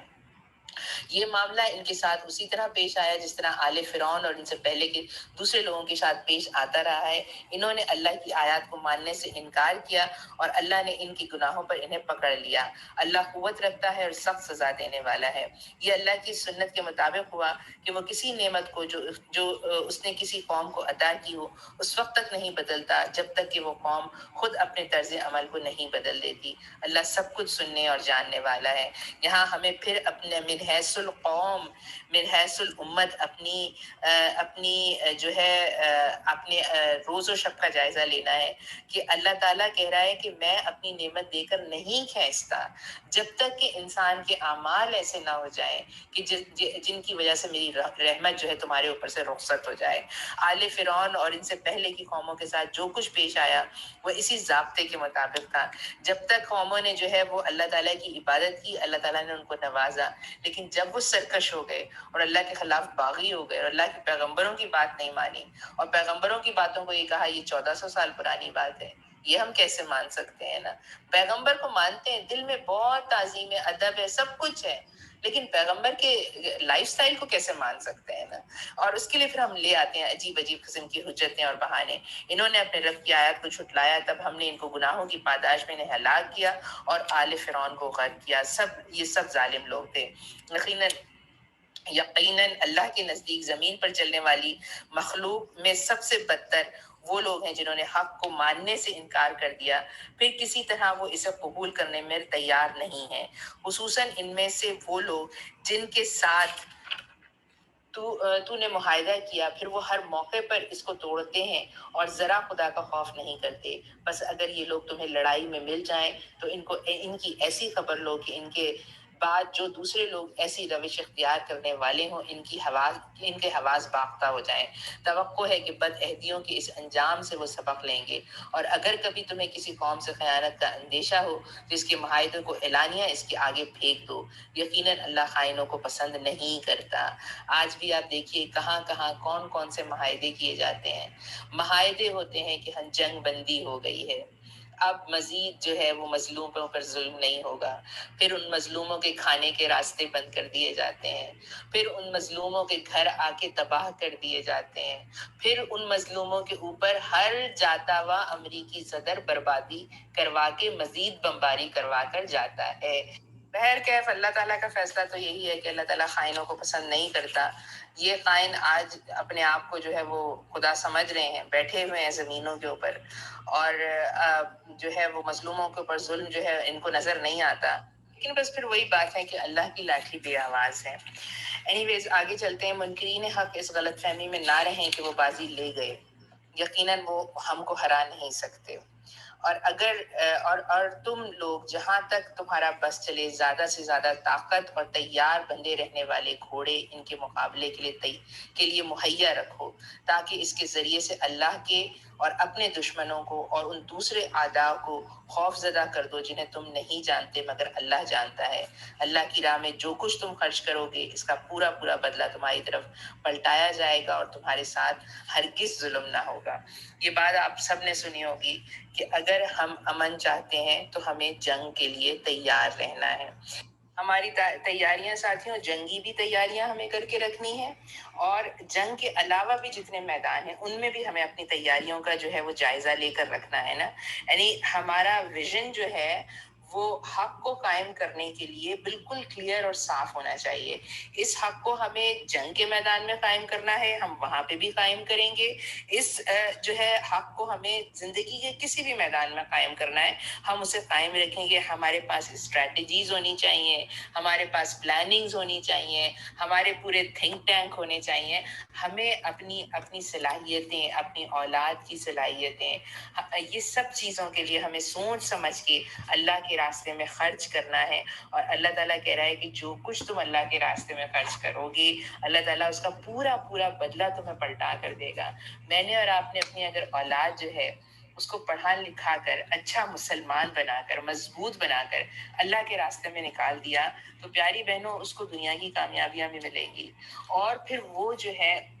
اس دنیا میں حق کو قائم کرنے والے بھی بنیں گے، اور پھر سب سے بڑھ کر یہ کہ وہ ہماری نجات کا باعث بنیں گے۔ تو میرے اور آپ کے پاس بڑا سرمایہ ہے، ہمیں اس سرمایہ کی حفاظت کرنی چاہیے اور اس کو اللہ کے راستے میں لگانے کی فکر کرنی چاہیے۔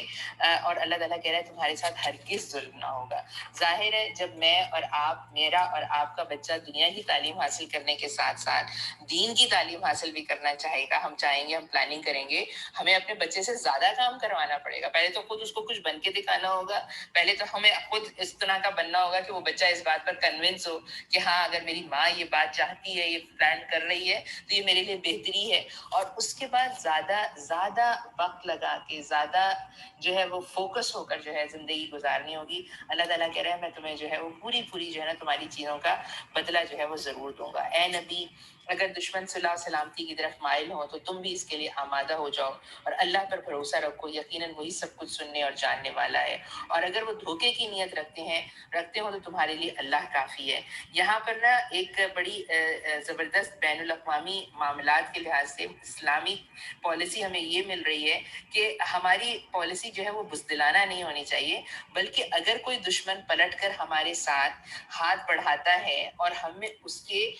جو اس کے عزائم ہیں اس کو کسی حد تک جو ہے وہ اچھی طرح پرکھ لیتے ہیں، تو پھر اسے ہاتھ ملانے میں کوئی حرج نہیں ہے اگر وہ جو ہے پلٹ کے ہمارے ساتھ دوستی کا ہاتھ ملانا چاہتا ہے۔ اور اللہ تعالیٰ یہ کہہ رہا ہے کہ اگر وہ دھوکے کی نیت رکھتا ہے تو تم یہ جان لو کہ اگر تم نے اپنی طرف سے کام کیا ہوا تھا تو اللہ تمہارے لیے کافی ہے۔ وہی تو ہے جس نے اپنی مدد سے اور مومنوں کے ذریعے سے تمہاری تائید کی اور مومنوں کے دل ایک دوسرے کے ساتھ جوڑ دیے۔ اب اس کی اللہ سے بڑی دعا کریں۔ آج بھی ہمارے دل بڑے پھٹے ہوئے ہیں، اور یہ بات خاص طور پر جو ہے وہ اس لیے اللہ تعالیٰ مینشن کر رہا ہے کہ یہ جو عرب تھے ان کے دل آپس میں کس طرح پھٹے رہتے تھے نا، صدیوں بیت جاتی ہیں، جنریشنز ٹو جنریشن ان کی لڑائیاں چلتی تھیں۔ اور پھر خاص طور پر یہ جب جو نبی کریم صلی اللہ علیہ وسلم مدینہ آئے ہیں اور آپ کے آنے سے کچھ عرصے پہلے تک بھی یہ اوس اور خزرج کس طرح ایک دوسرے کے بالکل گلے پکڑے ہوئے کھڑے ہوئے تھے، بالکل جو ہے نا آپس کی ان کی کس قسم کی لڑائیاں تھیں، لیکن یہ اللہ کے دین کا پیغام تھا جس نے لوگوں کے دلوں کو جوڑ دیا نا۔ اللہ سے دعا کرتے ہیں اللہ تعالیٰ آج بھی جو ہمارے درمیان جو چیزیں پھٹ گئی ہیں، کمزور ہو گئی ہیں، جو رسیاں دھاگے محبت کے جو ہے وہ ٹوٹتے جا رہے ہیں، اللہ تعالیٰ انہیں جوڑ دے۔ تم روئے زمین کی ساری دولت بھی خرچ کر ڈالتے تو ان لوگوں کے دل نہ جوڑ سکتے تھے، مگر وہ اللہ ہے جس نے ان لوگوں کے دل جوڑ دیے، یقیناً وہ بڑا زبردست اور دانا ہے۔ اے نبی صلی اللہ علیہ وسلم، آپ دیکھیں جب اللہ کی کاز کے لیے جو ہے وہ مخلص ہو جائیں گے نا، اللہ تعالیٰ ہمارے دلوں کو بھی جوڑ دے گا۔ وہ جو ہمیں نہیں اچھے لگتے، ہمارے اپنے ہی بھائی بند ہوتے ہیں، وہ ہمیں اچھے لگنے لگیں گے۔ اصل چیز یہ ہے کہ ہم اپنے اندر اخلاص کو پیدا کریں۔ اے نبی صلی اللہ علیہ وسلم، تمہارے لیے اور تمہارے پیرو اہل ایمان کے لیے تو بس اللہ کافی ہے۔ اے نبی صلی اللہ علیہ وسلم، مومنوں کو جنگ پر ابھارو۔ آخر کے 5-6 منٹ رہ گئے اور بہت امپورٹنٹ بات ہے، اس کو اچھی طرح سے ہم سن لیتے ہیں، پڑھ لیتے ہیں، سمجھنے کی کوشش کرتے ہیں۔ اے نبی صلی اللہ علیہ وسلم، مومنوں کو جنگ پر ابھارو۔ اگر تم میں سے 20 آدمی صابر ہوں تو وہ 200 پر غالب آئیں گے۔ 20:200۔ اور اگر 100 آدمی ایسے ہوں تو منکرین حق میں سے 1000 آدمیوں پر بھاری رہیں گے، یعنی 1:10 کا ریشیو ہے، کیونکہ وہ ایسے لوگ ہیں جو سمجھ نہیں رکھتے۔ اچھا، اب اللہ نے تمہارا بوجھ ہلکا کیا اور اسے معلوم ہوا کہ ابھی تم میں کمزوری ہے، بس اگر تم میں سے 100 آدمی صابر ہوں تو وہ 200 پر بھاری، اور 1000 آدمی ایسے ہوں تو 2000 پر اللہ کے حکم سے غالب آئیں گے۔ یہ 1:2 کا ریشیو ہے، اور اللہ ان لوگوں کے ساتھ ہے جو صبر کرنے والے ہیں۔ اب یہ دیکھیے پیاری بہنوں کہ ہمیں اسلام کی کوئی پرانی ہسٹری پڑھنے کی بہت زیادہ ضرورت نہیں ہے۔ ہمارے سامنے موجودہ زمانے کی بھی ایسی صورتحال ہے جہاں ہم نے دیکھا ہے کہ 1:10 کا ریشیو تھا، اور 1:10 سے بھی زیادہ بڑا ریشیو تھا۔ ٹیکنالوجی زیرو تھی یا بہت ہی کم تھی، لیکن جب لوگ اللہ کے لیے نا خالص ہو جاتے ہیں، صابر ہو جاتے ہیں، اسبرو و صابرو و رابطوں کے ساتھ رہ رہے ہوتے ہیں، تو پھر اللہ تعالیٰ جو ہے ان کی طاقت کو کس طرح مضبوط کرتا ہے۔ اور اللہ تعالیٰ کہہ رہا ہے کہ ان جنرل، یعنی یہ ہر وقت کی بات ہے کہ ایک مومن جو ہے وہ 2 کافر پر جو ہے وہ غالب آ سکتا ہے، اس کے اندر پوری اس بات کی صلاحیت ہے۔ کسی نبی کے لیے یہ زیبا نہیں کہ اس کے پاس قیدی ہوں، جب تک کہ وہ زمین میں دشمنوں کو اچھی طرح کچل کچل نہ دے. تم لوگ دنیا کے فائدے چاہتے ہو، حالانکہ اللہ کے پیش نظر آخرت ہے اور اللہ غالب اور حکیم ہے. اللہ تعالیٰ بندوں کو دنیا سے مطلب اللہ تعالیٰ انسانوں کو زندگی سے جو ہے وہ موت کی گھاٹ نہیں اتروانا چاہتا مسلمانوں کے ہاتھوں، لیکن اللہ تعالیٰ یہ ضرور چاہتا ہے کہ شرارت کرنے والے جو ہے، شر پہنانے والے جو ہیں، وہ جو ہے وہ مسلمانوں کے ہاتھوں ہی ختم ہو. ہم نے سورہ اعراف میں پڑھا تھا کہ سورہ اعراف میں اللہ کا عذاب آیا اور جو اللہ کے باغی تھے اللہ نے ان کو خود جو ہے سزا دی. اب اس انفال میں اور توبہ میں اللہ تعالیٰ یہ بتا رہا ہے کہ مسلمانوں کو یہ کام خود کرنا ہے کہ جو اللہ کے باغی ہیں ان کا سر کچلنا ہے. لیکن ساتھ ساتھ کیا کہہ رہا ہے اللہ تعالیٰ؟ کہہ رہا ہے کہ دنیا کے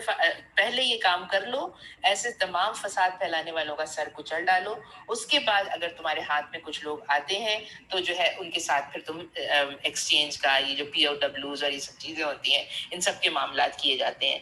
اللہ غالب اور حکیم ہے. اگر اللہ کا نوشتہ پہلے نہ لکھا جا چکا ہوتا تو جو کچھ تم لوگوں نے لے لیا ہے اس کی پاداش میں تم کو بڑی سزا دی جاتی. بس جو کچھ تم نے مال حاصل کیا اسے کھاؤ اور وہ حلال اور پاک ہے اور اللہ سے ڈرتے رہو، یقیناً اللہ درگزر کرنے والا اور رحم کرنے والا ہے.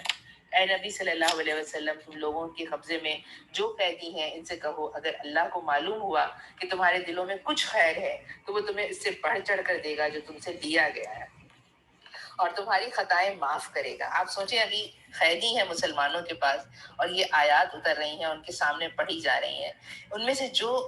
جن کے دل جو ہے وہ کچھ جو ہے وہ سچائی کی طرف ہوں گے ان کے لیے خوشخبری ہے اور تمہاری خطائیں معاف کرے گا اور اللہ درگزر کرنے والا اور رحم فرمانے والا ہے. لیکن اگر وہ تیرے ساتھ خیانت کا ارادہ رکھتے ہیں تو اس سے پہلے وہ اللہ کے ساتھ خیانت کر چکے ہیں، چنانچہ اسی کی سزا اللہ نے انہیں یہ دی کہ وہ تیرے قابو میں آ گئے. اللہ سب کچھ جانتا ہے اور وہ حکیم ہے. پیاری بہنوں، دیکھیں ہم نام نہیں لیتے لیکن ہمیں معلوم ہے کہ آج بھی ایسے لوگ جو ہے وہ مسلمانوں کی حکومتوں کے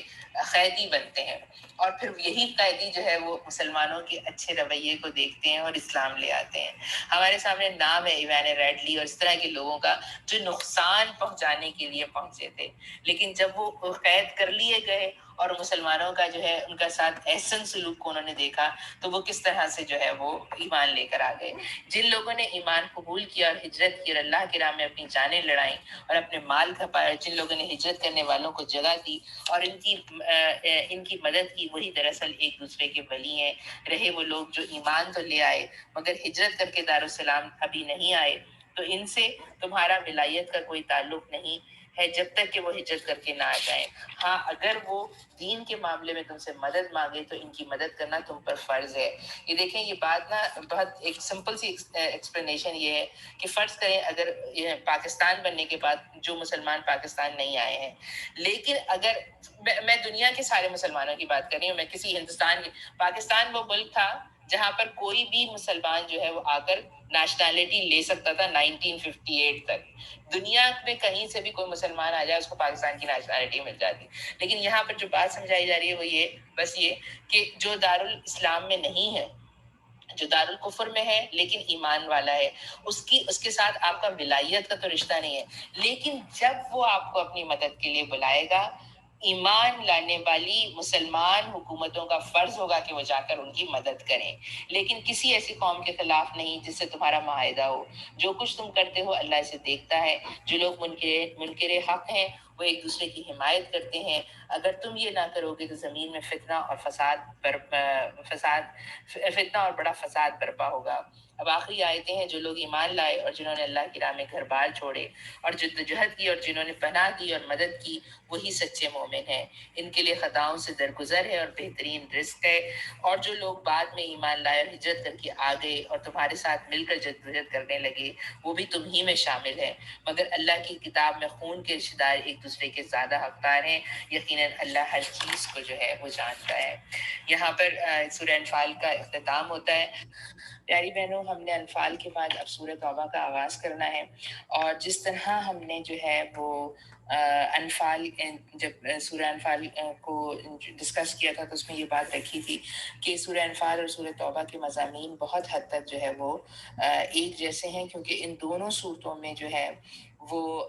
مسلمانوں کو یہ ہدایات ملی ہیں کہ انہیں جہاد کے لیے کس طرح تیار رہنا ہے، انہیں مشرکین کے ساتھ کیا معاملہ کرنا ہے، منافقین کے ساتھ کیا معاملہ کرنا ہے، اور اسی طرح کی بہت ساری ہدایات ہیں۔ پھر اس سورہ کا نام آپ لوگوں کو پتہ ہے، توبہ کے ساتھ ساتھ اس سورہ کا نام جو ہے وہ سورہ برا بھی ہے۔ تو برات جو ہے وہ یہ ہے کہ اللہ تعالیٰ جو ہے وہ اہل ایمان، مطلب توبہ جو ہے وہ اس صورت میں ہے کہ اللہ تعالیٰ اہل ایمان کے قصوروں کی معافی کا یہاں ذکر کرے گا، اور برات اس لحاظ سے ہے کہ اس آغاز میں ہی مشرکین سے جو ہے اللہ تعالیٰ نے پورا اپنا ہاتھ اٹھانے کا اعلان کر دیا ہے کہ اب ان کو یہ بات اچھی طرح سمجھ لینی چاہیے کہ ان کے اپنے درمیان سے ایک نبی آیا جو ان کا اپنا بھائی تھا، جس کے روز و شب کو اور جس کی پوری زندگی کو وہ بہت اچھی طرح جانتے تھے۔ جو بات وہ لے کر آیا اس بات پر ان کا دل جو ہے وہ گواہی دیتا تھا کہ یہ سچی بات ہے، لیکن اپنے مختلف قسم کے تکبرات کی وجہ سے اور اپنی جاہلی عصبیت کی وجہ سے جب انہوں نے بات نہیں مان کے دی،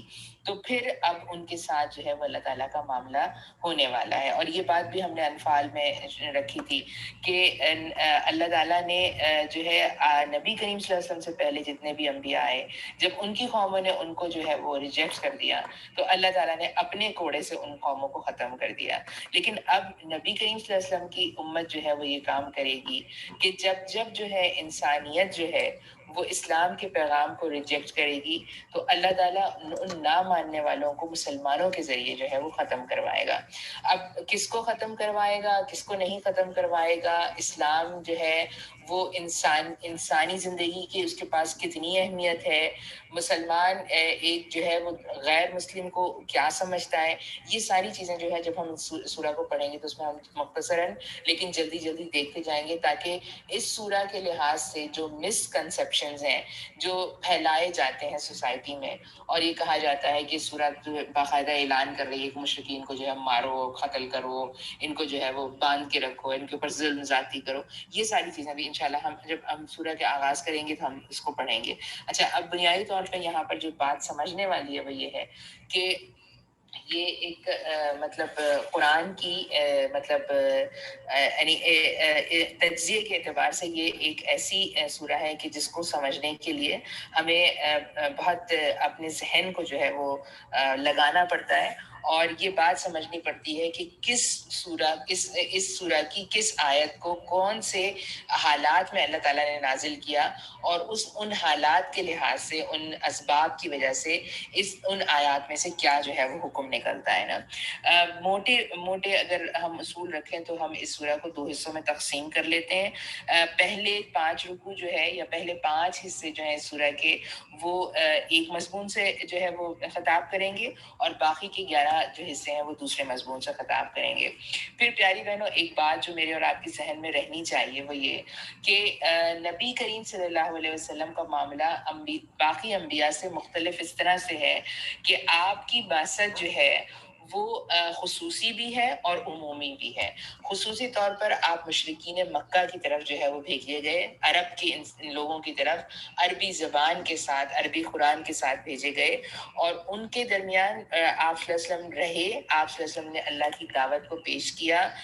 لوگوں نے ان میں سے جو بہتر نفوس تھے انہوں نے اس دعوت کو قبول کر لیا، جنہوں نے نہیں قبول کیا ان کے ساتھ جو ہے جو بھی معاملہ ہونا ہے، یعنی بنی اسماعیل میں سے جن لوگوں نے نبی کریم صلی اللہ علیہ وسلم کو پہچانتے ہوئے، جانتے ہوئے، ان کی صداقت، امانت، ان کی سچائی، ان کی دعوت کی جو ہے اندر کا جو مواد تھا، اس کو وہ ان کے ذہنوں میں اس کی حقانیت جو ہے وہ ان کے دل میں آتی تھی، لیکن اس کے باوجود جب انہوں نے نبی کریم صلی اللہ علیہ وسلم کی بات نہیں مانی تو اب جو اتمام حجت ہے وہ ان پر ہونے جا رہا ہے۔ یعنی اب ان کو یہ کہا جائے گا کہ یا تو جو ہے تم جو ہے وہ اسلام کو قبول کر لو، یا پھر یہ ہے کہ تم جو ہے جزیرہ نما عرب کو چھوڑ کر یہاں سے چلے جاؤ، یا پھر یہ کہ مسلمانوں کے ساتھ جنگ کے لیے تیار ہو جاؤ اور تمہیں قتل کر دیا جائے گا نا۔ تو اب یہ صورتیں یہ چیز ہے۔ اور پھر نبی کریم صلی اللہ علیہ وسلم کی بعثت عمومی یہ ہے کہ آپ جو ہے وہ عرب کے بعد، اس کے بعد تمام جتنے بھی جتنی بھی دنیا ہے اس تک جو ہے نبی کریم صلی اللہ علیہ وسلم کا پیغام پہنچنا ہے. آپ صلی اللہ علیہ وسلم کی زندگی میں بھی وہ پیغام پہنچا اور اس کے بعد امت نے یہ کام کرنا ہے کہ وہ پیغام پہنچائے گی. اور جب امت یہ پیغام پہنچائے گی تو وہ ایمان لانے ان لوگوں کے ساتھ کیا سلوک کرے گی کہ جہاں تک ہم اسلام کی دعوت پہنچتی ہے اور لوگ ایمان لے آتے ہیں, اور ان لوگوں کے ساتھ کیا سلوک کرے گی جو اسلام کی دعوت پہنچنے کے بعد ایمان نہیں لے کر آتے لیکن مسلمانوں کو کوئی نقصان نہیں پہنچاتے. لیکن اور تیسری چیز یہ کہ ان لوگوں کے بارے میں بات کی جائے گی کہ جو اسلام کو نقصان پہنچانے والے ہیں. تو اب یہ جو ہے نا, یہ تینوں چیزیں یا یہ مختلف چیزیں جو ہے ہمارے ذہنوں میں رہنی چاہیے جب ہم سورہ توبہ پڑھیں, اور پھر ہر چیز کو جو ہے وہ بہت اچھی طرح جو ہے وہ سمجھنے کی ضرورت ہے. موٹی موٹی جو آؤٹ لائن ہے وہ یہ ہے کہ آیت نمبر 1 سے 28 تک مشرکین مکہ کے ساتھ خطاب ہے, 29 سے لے کے 35 تک جو ہے وہ اہل کتاب کے ساتھ خطاب ہے, پھر 36 سے لے کے 41 جو ہے قیصر روم اور غزوہ تبوک کے لحاظ سے بات آئے گی. پھر آیت نمبر 42 سے 42 سے لے کر 127 تک منافقین کی جو مختلف ایکٹیویٹیز ہیں ان کے بارے میں یہ سورہ بات کرے گی. یہ ایکٹیویٹیز ان کی نبی کریم صلی اللہ علیہ وسلم کی زندگی میں جو تھیں ان کو بھی پوائنٹ آؤٹ کیا جائے گا, اور بعد میں آنے والے مسلمانوں کو بھی یہ بات سمجھائی جائے گی کہ جب بھی اس منافقانہ روش کے لوگ اسلامی سوسائٹی کے اندر آئیں گے تو ان کے ساتھ کیا معاملہ کیا جائے گا. پھر آخری کے جو آخری کی 2 آیتیں ہیں ان میں نبی کریم صلی اللہ علیہ وسلم کے مقام کے بارے میں یہاں پر اللہ تعالیٰ جو ہے وہ بات کرے گا نا. اچھا, اب تھوڑا سا یہ سمجھ لیجئے کہ جو ہے یہ سورہ کا آغاز جو ہے وہ ہو رہا ہے فتح مکہ کے بعد. فتح مکہ 8 ہجری میں ہوئی. آپ لوگ چاہیں تو اس کو ذرا سا لکھ لیجئے تاکہ آپ کو سورہ سمجھنے میں آسان ہو جائے. فتح مکہ جو ہے 8 ہجری میں ہوئی. ظاہر صلح حدیبیہ ہو چکی ہے. مشرکین نے جب معاہدہ توڑ دیا ہے, ان کے معاہدے کے توڑنے کے جرم میں نبی کریم صلی اللہ علیہ وسلم نے چڑھائی کی اور فتح مکہ ہوئی, اور کوئی جو ہے خون جو ہے نہیں بہا سوائے چند لوگوں کے قتل کے, اور کسی کو قتل نہیں کیا گیا. فتح مکہ ہو گئی. یہ 8 ہجری کا واقعہ ہے. نبی کریم صلی اللہ علیہ وسلم نے اس سال جو ہے وہ حج نہیں کیا, آپ واپس چلے گئے. پھر 9 ہجری میں جو ہے وہ جو ہے حضرت ابو بکر کی قیادت میں حج کا ایک جو ڈیلیگیشن ہے, حج کا جو مسلمانوں کا جو پورا قافلہ تھا وہ آیا. اس حج کے دوران 9 ہجری میں جو حج ہوتا ہے اس میں مسلمانوں نے بھی حج کیا اور جو ہے وہ مشرکین نے بھی حج کیا. نبی کریم صلی اللہ علیہ وسلم نے اس سال بھی حج نہیں کیا. اس کے بعد کا جو سال ہے اس میں پھر 10 ہجری میں نبی کریم صلی اللہ علیہ وسلم آتے ہیں اور پھر وہ حج کرتے ہیں. لیکن اب یہ 8 ہجری سے 10 ہجری کے دوران میں جو چیزیں ہوئیں وہ بھی ہمارے سامنے رہنی چاہیے. 9 ہجری کے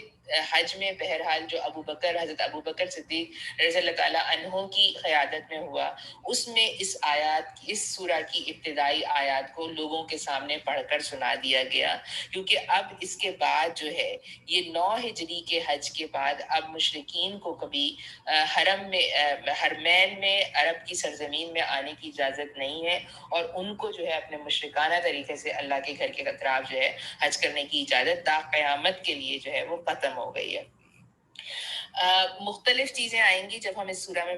گزریں گے. ایک بہت ہی جیسے کہتے ہیں نا لطیف سی بات آپ کے سامنے رکھنا چاہوں گی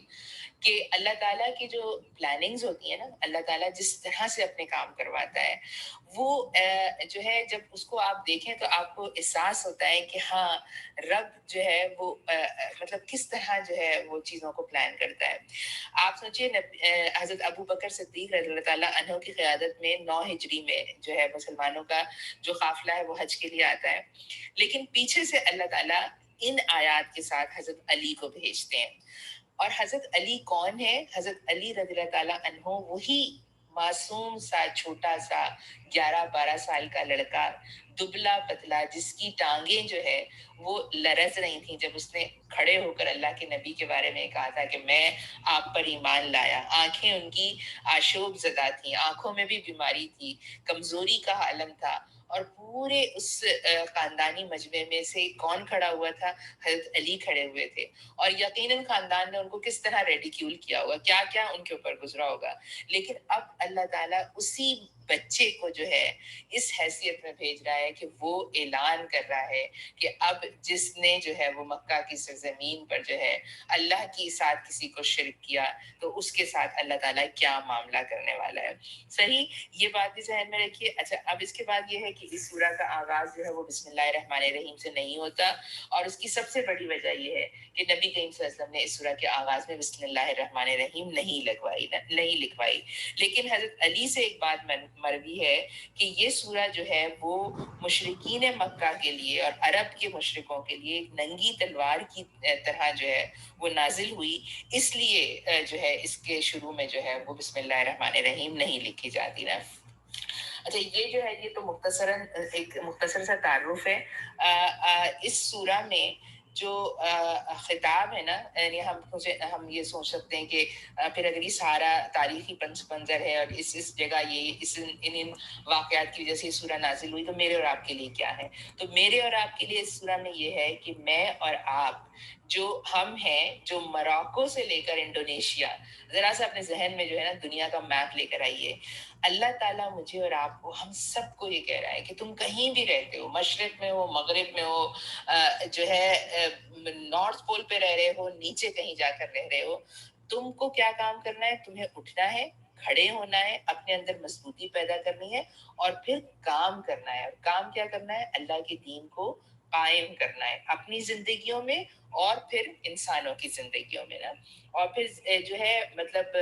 یہ بھی بات کہ مسلمانوں کو مضبوط ہونا ہے، کفار کے ہاتھوں میں کھلونا نہیں بن کے رہنا، بلکہ یہ کہ کفار کے ساتھ اپنے معاملے کو اس طرح رکھنا ہے کہ وہ ہمارے وجود کو جو ہے وہ پوری طرح تسلیم بھی کریں اور ہم سے ڈر کے بھی رہیں نا. اچھا، اس میں اب ایک چیز ہمارے کچھ چیزیں اور جو ہمارے سامنے آئیں گی وہ یہ کہ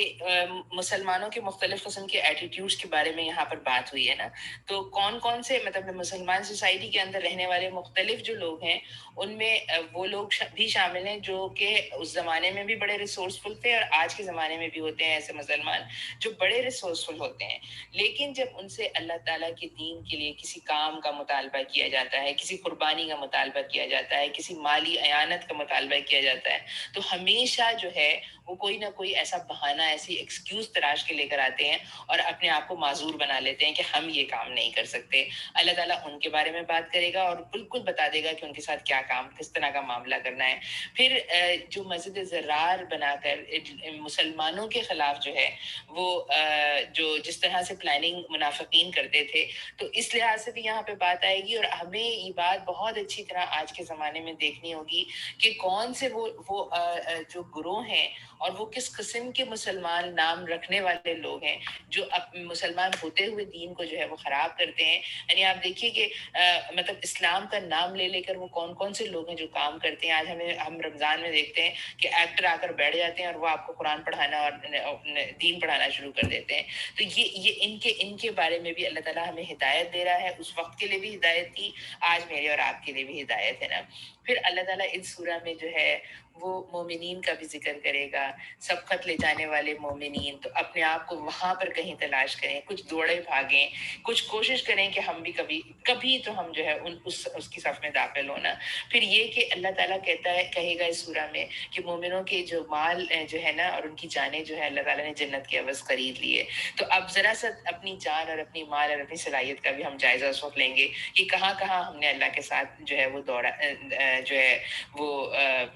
سودا کیا ہے نا. اور پھر اللہ کی طرف بار بار پلٹنے والوں کے بارے میں یہاں بات آئے گی. پھر اللہ تعالیٰ یہاں یہ بھی بتا دے گا کہ جو لوگ شرک کی حالت میں دنیا سے چلے گئے، ان کے لیے مطلب ان کا شرک جو ہے وہ اتنا بڑا گناہ کہ ان کے جانے کے بعد ان کے لیے کوئی دعا جو ہے وہ نہیں ہوگی. پھر یہ بات جو ہے